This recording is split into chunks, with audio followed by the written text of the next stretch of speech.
Olá, amigos, tudo bem? Boa tarde. Uma boa tarde para você. E aí, já digeriu 7 gols que engolimos ontem? A quarta-feira acordou de ressaca moral.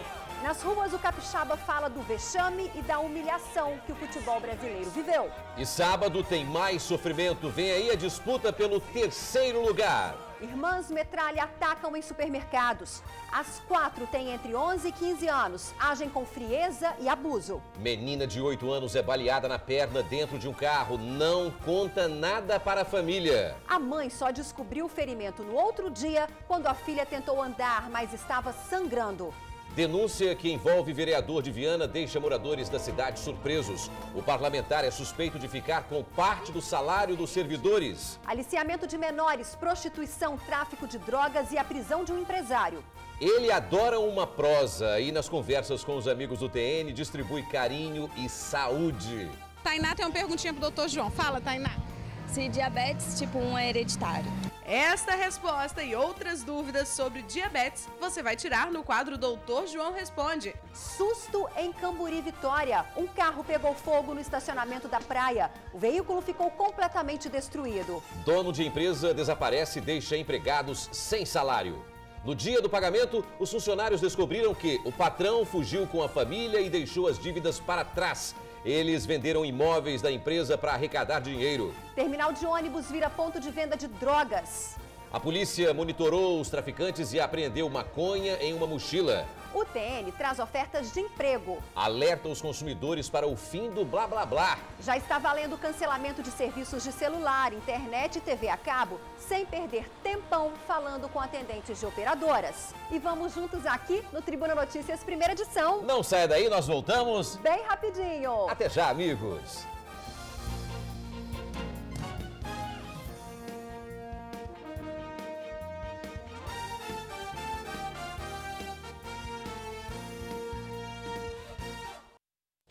As irmãs Metralha, as 4 são bem unidas. Sabe o que elas gostam de fazer? Furtar mercadoria em supermercados. Para deixar essa história ainda mais absurda, é preciso dizer que elas têm entre 11 e 15 anos e são abusadas, ameaçadoras. As meninas são novas, mas ousadas. 11, 13, 14 e 15 anos, todas da mesma família. As menores foram apreendidas em flagrante depois de tentarem furtar um supermercado em Porto de Santana, em Cariacica. Elas começaram a andar as 4 lá dentro, encheu a mochila e tal, esperamos elas sair passar no caixa. Quando elas passaram no caixa, a gente abordamos ela. O encarregado de 53 anos, que trabalha há mais de 35 com comércio, nunca passou por nada semelhante. Eu nunca passei por uma situação dessa, igual estou passando, entendeu? Ainda mais com 4 irmãs, todas 4 furtando mercadoria. Quanto menor a idade, mais abusadas e violentas. Debochada. Fala as coisas com firmeza e ameaça ainda por cima. As irmãs disseram à polícia que furtaram porque não tinham nada o que comer dentro de casa. Mas não foi comida que eles encontraram com elas, não. Elas queriam mesmo era cuidar da beleza. Para comer, só essas 2 barras de chocolate. As irmãs estavam preocupadas em alisar o cabelo e ficar perfumadas. Entre os produtos escolhidos tinha tinta de cabelo, shampoo, condicionador, colônias e desodorantes variados. Segundo a polícia, esta não é a primeira vez que elas chegam ao DPJ depois de furtar. O problema é que logo estarão nas ruas para cumprir a promessa que fizeram antes de serem levadas pelos policiais. Começaram a loja, falou em jogar bomba lá dentro, entendeu? E que não ia sair barato não, não ia sair de graça não, tá? Saindo daqui ela retornaria e roubar de novo. São menores, lembrando sempre. Ontem mostramos aqui no TN um homem que foi baleado em frente a uma igreja na Serra. Ele estava no carro com 3 crianças. Na hora, ninguém sabia, mas um dia depois foi descoberto que uma das crianças foi baleada. Traumatizada, ela não contou à família que estava ferida. Quem saía do culto nesta igreja em Hélio Ferraz na noite de segunda-feira ficou desesperado ao ouvir os tiros. O local estava cheio e houve pânico com pessoas se escondendo dentro da própria igreja. Teve muita correria, né? Foi muito tiro mesmo. Susto maior passou esta cozinheira. Ela é sogra de Leandro Alves de Souza, o pedreiro de 23 anos, alvo dos disparos e que foi baleado com 2 tiros. A cozinheira conta o desespero que viveu com a cena. Eu acho que eu dei uns 10 passos, aí eu escutei o disparo. Aí a minha filha voltou correndo e eu voltei correndo atrás também. O moleque estava no carro, pegou a menina e jogou para minha filha. Em tempo da minha cair no chão também, né? Segundo a avó, os tiros deixaram a menina traumatizada. A criança de 2 anos teve febre. E ela fala, né, assim, um pouco que ela conta, a hora que a gente chegou no hospital ontem. Aí ela falou, né, contando papai, mamãe, igreja, carro e papai. Ela batia a mãozinha assim, falando. Mas o que ninguém esperava, nesta tentativa de homicídio que aconteceu na noite de segunda-feira aqui perto desta igreja, em Hélio Ferraz, é o desfecho que ela acabou tendo. Mais uma vítima foi identificada dos disparos que aconteceram. Uma das crianças que estavam dentro do carro, a menina de 8 anos de idade, foi ferida com um tiro que atravessou a panturrilha dela. Mas com medo e traumatizada com toda aquela situação, ela não contou nada para a família. A mãe só foi saber na terça-feira, perto do horário do almoço. Foi quando a menina não aguentou mais e, mancando, contou para a mãe o que tinha acontecido. A mãe da criança não quer aparecer. Ela disse que a filha, depois do fato, não quis que ninguém chegasse perto dela e preferiu dormir de segunda para terça-feira de calça comprida. E só falou depois que a mãe viu o sangue escorrendo. Ela não quer que fale no assunto. Se falar no assunto, ela chora. Vou até levar ela procurar. Como que eu vou fazer para mim procurar um psicólogo? Ela não gosta, ela está apavorada com essa história, não tem. Ao saber do ferimento da filha, a mãe relembrou que tirou as crianças do carro enquanto o assassino ainda atirava contra Leandro e que, por pouco, os tiros não acertaram a filha dela de 2 anos. Olha só, um dos disparos atingiu a bota da menina e, por pouco, não acerta o pé. Passou raspando assim na bota dela, passou assim direto no pé dela. Não teve respeito com ninguém, entendeu? Mesmo com as crianças dentro do carro. O estado de saúde do rapaz baleado continua estável. A polícia investiga o caso. Bem na hora do trágico jogo entre Brasil e Alemanha, um susto. Um incêndio destruiu completamente o veículo que estava parado na frente de um quiosque em Camburi, Vitória. Menos de 10 minutos foi o tempo que os bombeiros levaram para acabar com o incêndio. Mas mesmo com a ação rápida dos militares, só o que restou do veículo, que estava estacionado próximo a um quiosque na praia de Camburi, foi a carcaça. As labaredas foram altas e chegaram a chamuscar um outro carro que estava ao lado. Segundo testemunhas, tudo aconteceu muito rápido. As chamas que começaram na parte de trás do veículo se alastraram em poucos segundos. O incêndio teria sido provocado por uma pane elétrica no sistema de som do veículo. Esse técnico em segurança do trabalho viu quando o incêndio começou e tentou ajudar. Usamos um extintor de um carro de terceiros, mas infelizmente o extintor não funcionou e rapidamente o fogo tomou conta do veículo, né? Tomou proporções maiores e daí o extintor nosso não deu conta do acidente. O dono do veículo parecia não acreditar no que aconteceu e, como se não bastasse a perda total do carro que não tinha seguro, ainda teve que aturar um rapaz que não se intimidou com a presença da polícia e tentou furtar algo do painel na cara dura. Não mexe não, faz favor, mexe não, tá tranquilo? Eu falei pra você não pegar.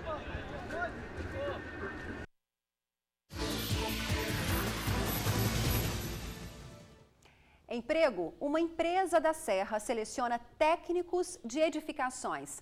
Você ficou interessado? Então ligue 2123 7275. 2123 7275 e fale com a Irene. Pedestres e ciclistas precisam andar de olhos bem abertos, olhando para todos os lados, inclusive, principalmente, para o chão. É que buracos e bueiros abertos são um grande perigo. Que o diga o seu Edivaldo, um professor que carrega no rosto as cicatrizes provocadas pelo descaso. 13 pontos no rosto e vários machucados no corpo. Os ferimentos deste ciclista são resultado de uma queda. Seu Edivaldo começou a pedalar no início do ano passado. Foi por uma questão de saúde. Ele pesava 112 quilos e conseguiu emagrecer 48. Foi também para fugir do trânsito. De bicicleta, o professor chega muito mais rápido no trabalho. Ele só não imaginava que no meio do caminho teria um bueiro aberto. É um perigo, aqui dentro dá para cair uma pessoa. Nesse caso, foi só a roda da bicicleta. Fui ultrapassar um ônibus do Transcol pela calçada e não sabia que mais adiante tinha um bueiro sem tampa. E a roda da minha bicicleta caiu nesse bueiro e eu acabei sendo projetado, lançado ao chão, desmaiei, né? Fiquei quase em coma. Aí foi o pessoal da Polícia Militar e uma senhora que passou, que pediu socorro, mandou chamar o SAMU. Estas fotos tiradas logo após o acidente mostram como o seu Edivaldo ficou. O rosto estava inchado. O professor ficou caído no chão com a cabeça enfaixada. Eu mudei para a Serra tem 60 dias, sou um contribuinte, pago os meus impostos em dias. Eu não imaginava que um bueiro sem tampa, né, ele fosse causar, quase tirar a minha vida. O bueiro sem tampa e com sinalização improvisada fica às margens da BR-101 Norte, na altura de Carapina, na Serra. Um local de intenso tráfego de veículos e de grande circulação de ciclistas e pedestres. Se a pessoa está passando e cair, quebrar a perna, alguma coisa, é um perigo. A pessoa passa uma bicicleta aí, cai ali, ou moto, ou carro mesmo, a pessoa a pé, né? É um acidente fatal ali, o cara cai por cima do pescoço. Vou entrar com uma ação porque não é possível um buraco desse ficar aberto cometendo as pessoas de acidentes. Um perigo. A Prefeitura da Serra garantiu que o reparo será feito ainda hoje e disse que o morador pode denunciar situações como esta pelo telefone. Anotem aí, viu? 3291-5306. 3291-5306.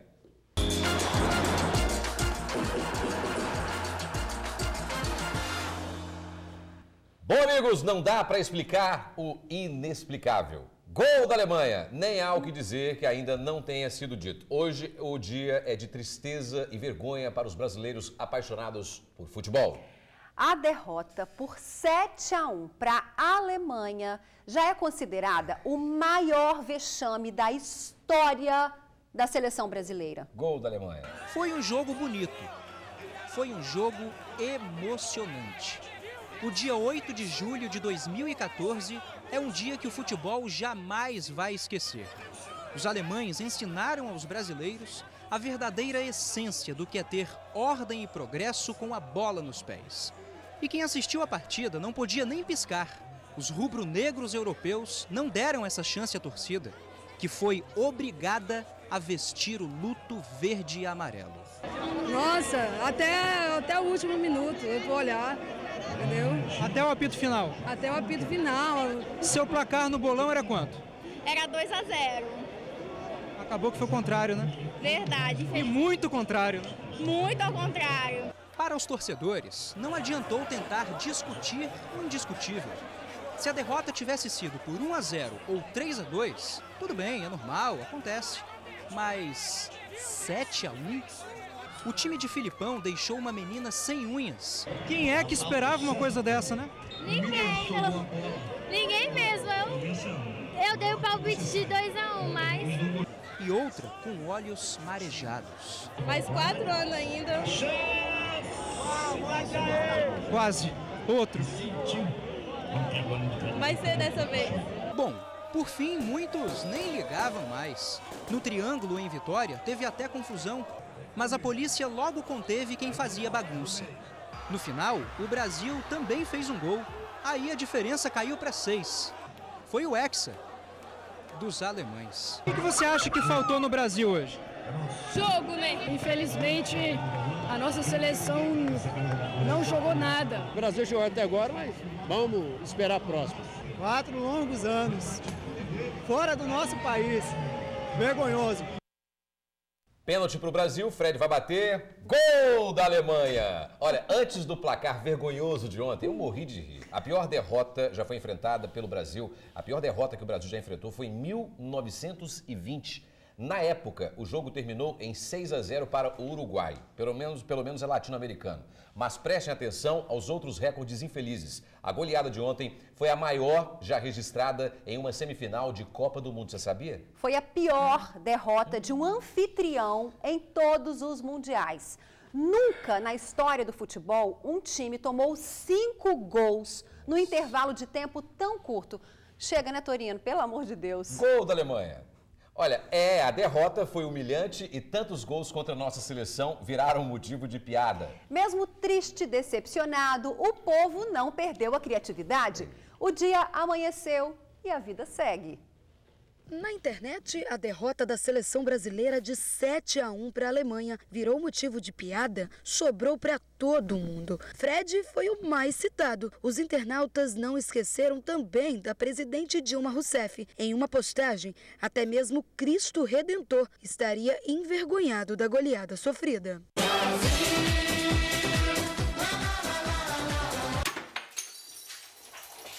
Do mundo virtual aqui para as ruas de Vitória.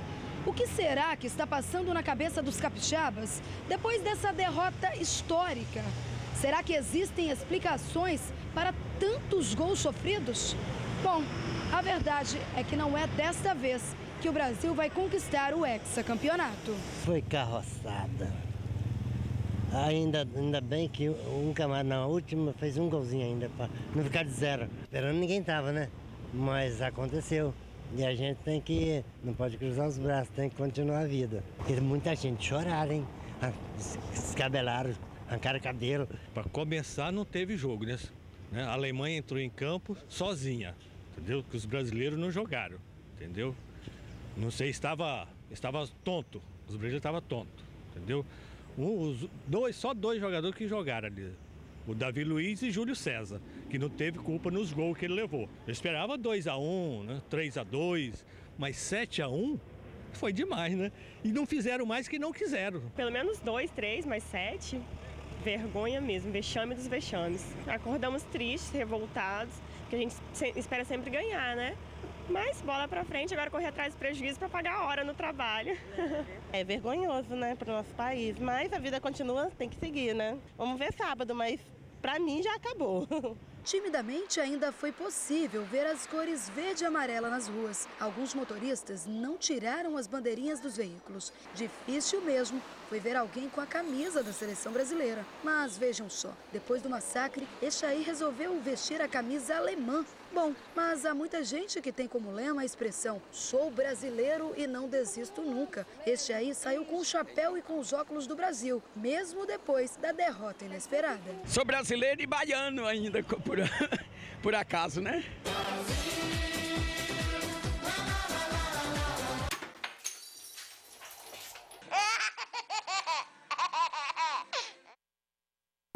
Só mesmo tomando um chopp. Agora, eu não vi o jogo todo ontem, eu falo isso, é verdade. Eu fui para um outro canal que estava passando o final da Segunda Guerra Mundial. Pelo menos lá a Alemanha perdeu.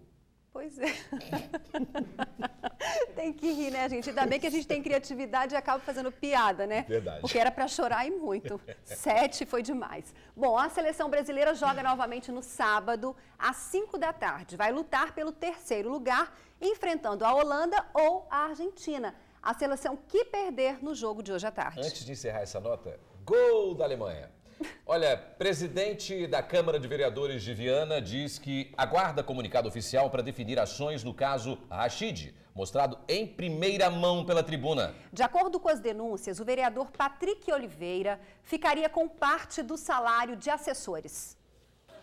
No bairro Nova Betânia, em Viana, a população está surpresa com a denúncia. Nós elegemos ele. Ele sempre foi um menino trabalhador, sempre ajudou a mãe dele tem um comércio. Eu estou surpresa de saber que tem alguém falando dele, ele para mim é uma ótima pessoa. Sobre essas denúncias aí, a gente ficou surpreso sobre isso aí, mas eu não tenho nada que falar de mal dele, entendeu? Desde que eu conheço ele, sempre foi uma ótima pessoa, né? A família dele pessoas são pessoas honestas, conheço a mãe deles, irmão dele, tudo, gente trabalhadora, entendeu? Foi neste bairro que Patrick Hernani Freitas Oliveira, do Partido Republicano, o Patrick do Gás, conquistou a maioria dos mais de 480 votos, que o elegeu vereador pelo município de Viana em 2012. Nós procuramos o parlamentar na casa dele, no mesmo bairro. Bom dia. Tudo bom, querida? Geilson, TV Tribuna. Será que eu consigo falar com o Patrick? Mas familiares disseram que Patrick não estava em casa. Tá não? Então tá já, obrigado, viu? O vereador foi denunciado por ex-assessores pela prática de rachide, que é quando o político se apropria de parte do salário do assessor. A denúncia encaminhada ao Ministério Público foi divulgada em primeira mão pelo jornalismo da Rede Tribuna. Alguns assessores chegaram a repassar a quantia de R$1.000 ao parlamentar, como foi flagrado neste vídeo. Parceiro amaldiçoado, não é nada, parece que é muito dinheiro, velho. Pega o dinheiro aqui, a gente deve fazer ali, quando volta.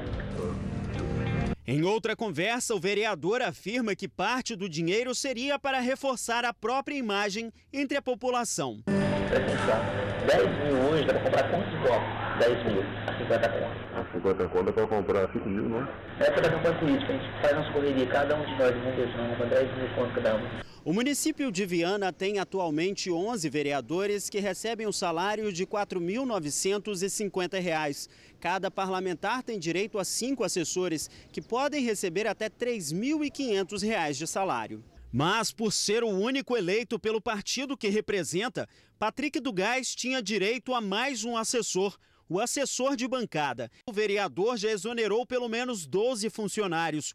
O presidente da Câmara de Vereadores de Viana, Antônio César Lázaro, disse que também foi surpreendido com a denúncia. O que eu tenho a falar é que nós não recebemos nada aqui, oficialmente. O que eu ouvi falar está o Ministério Público está investigando o caso e nós vamos aguardar um pouco. Eu vou conversar com os membros da mesa, o secretário e o vice-presidente, para ver qual as providências que a gente vai tomar.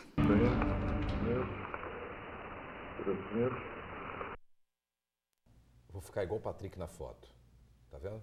Me dá 30% do seu salário aí. Olha, pessoal, nós continuamos tentando falar com o vereador Patrick. Por favor, não vendam o seu voto. Ainda não conseguimos nem chegar perto. Tem diabetes que é hereditária e a que a gente adquire por causa de maus hábitos, comer muito doce, né? É a questão de hoje que colocamos nas mãos do nosso amigo Dr. João. Como que é seu nome? Tainá. Tainá. Vamos lá, Tainá tem uma perguntinha pro Dr. João. Fala, Tainá. Se diabetes tipo 1 é hereditário.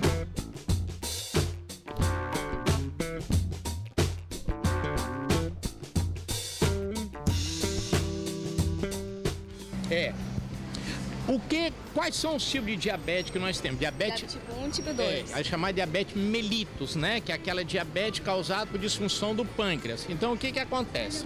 A diabetes tipo 1, você já nasce com defeito no pâncreas, que o pâncreas não fabrica insulina, então você tem que tomar insulina a vida inteirinha. Por quê? Porque já que o seu pâncreas não fabrica insulina, a insulina não digere o açúcar e disponibiliza ele para o seu corpinho. A diabetes tipo 2 é comum a pessoa ficar diabética depois, na fase adulta da vida. Ela está com 30, 40, 50, 60 anos, ela fica diabética. Essa diabetes tipo 2, que é chamada insulina não dependente, ela ocorre por quê? Porque o pâncreas ele vai cansando e cada vez mais existem umas ilhotazinhas ali, chamada ilhota de Langerhans. Ela vai fabricando menos insulina e você vai ter que usar os medicamentos para diabetes, que é metformina, etc, etc. Agora, a diabetes 1, que é aquela que você já nasce com defeito da produção de insulina, ela só usando insulina. A medicação aí não faz efeito. Se na família tiver só tipo 2, mas não tem tipo 1. Não tem perigo, porque a tipo 2 não é hereditária. Você não vai ficar com diabetes tipo 2 porque tem alguém na família. Você vai ficar com a diabetes tipo 2 se você tiver os mecanismos que desenvolvem, ou seja, sedentarismo, obesidade, excessiva quantidade de açúcar, então você acaba evoluindo para um diabetes. Sua família tem muito diabetes tipo 2? Tem. Então todos foram por mau hábitos, né, doutor? Eu não digo 100% mau hábito, mas se você se cuidar, mesmo você tendo tendência da família lá, você não vai ficar diabético. Agora, a diabetes tipo 1, ela é 100% hereditária. Tá bom, Tainá? Tudo bem. Obrigada.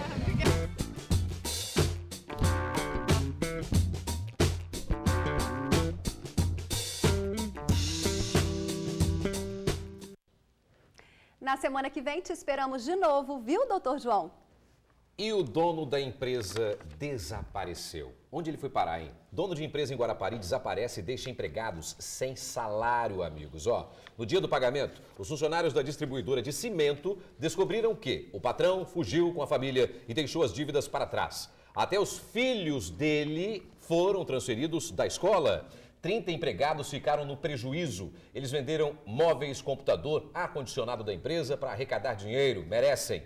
Cada um conseguiu pouco mais de R$500 com a venda. Os trabalhadores registraram ocorrência e, segundo a polícia, outras pessoas também foram vítimas do golpe. A empresa funcionava desde outubro do ano passado em Guarapari.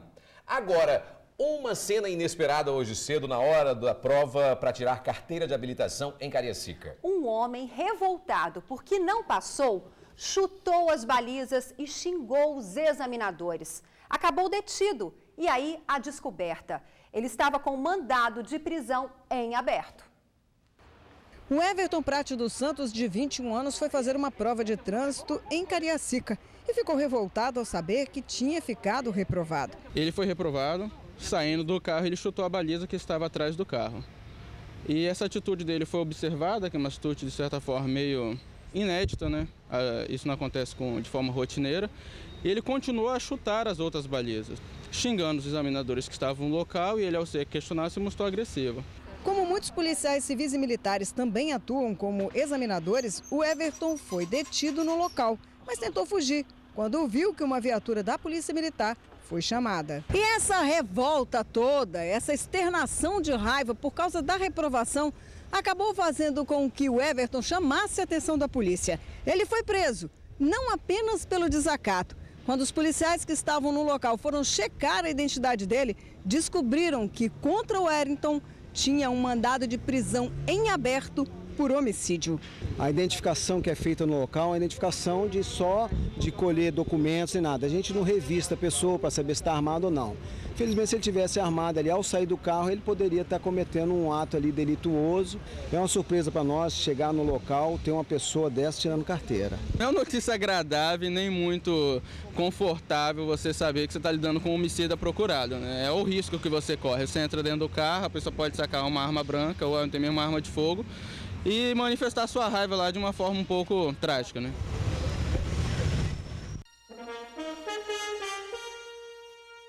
Quarta-feira, 9 de julho, veja os destaques de A Tribuna. 15 novos tratamentos para pacientes em hospitais públicos. Na foto principal, o que ninguém queria ver, a Alemanha pinta o 7 com o Brasil. 17 concursos vão abrir 8.371 vagas para níveis médio e superior até o fim do ano.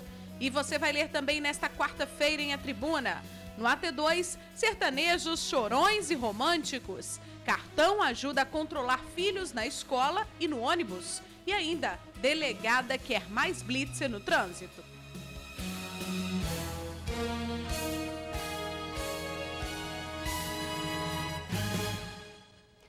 Droga negociada no terminal de ônibus.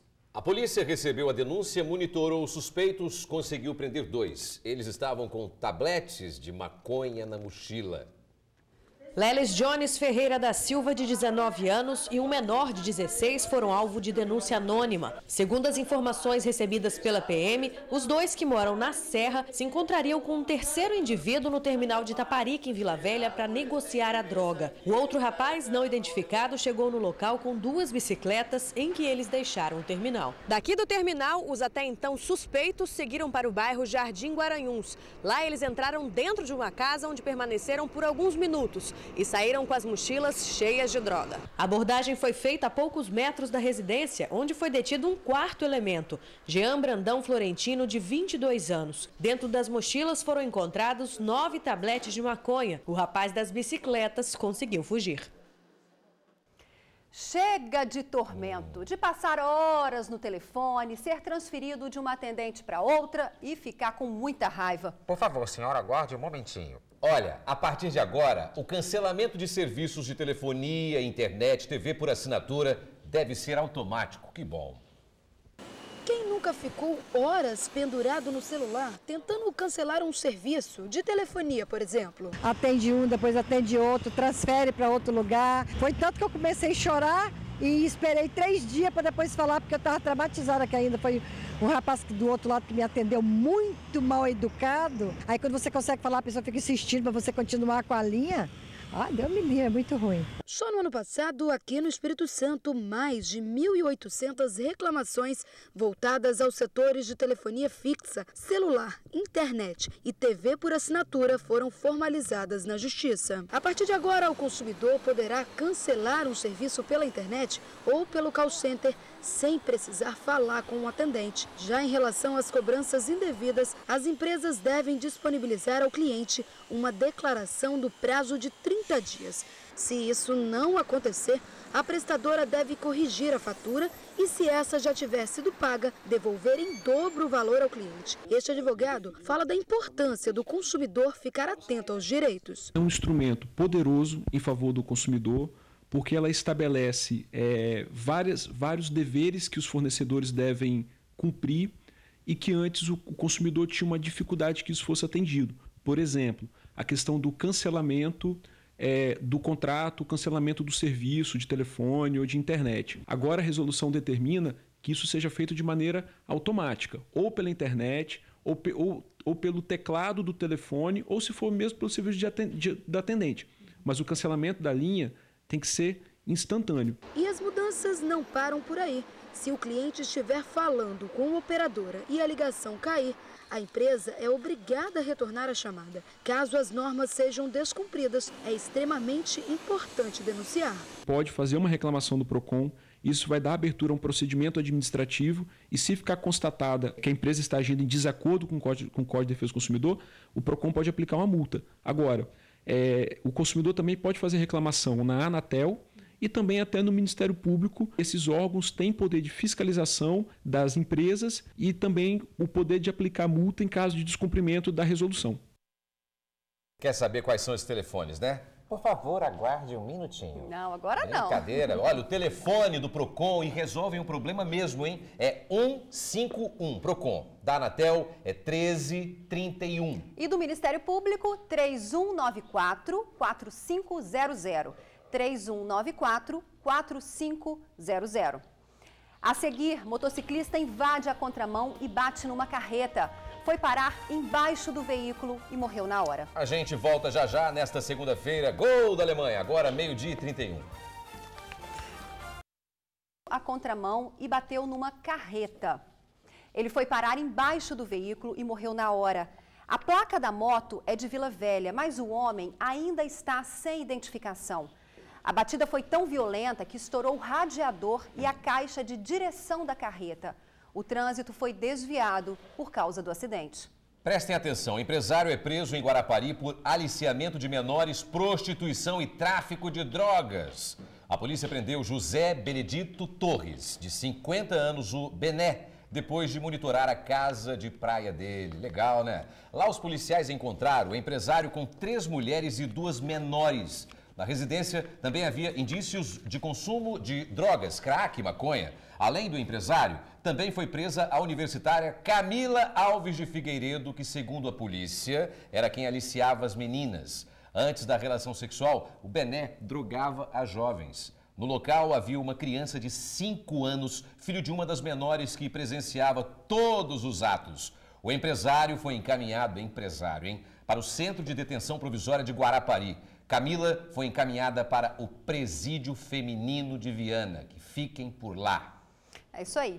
Uma excelente tarde para você e amanhã nós estaremos de volta. Fiquem agora com Débora Moraes e o Ronda Geral. Antes de encerrar, Gol da Alemanha! Não! Gol da Alemanha de novo! Não! Tchau! Vamos!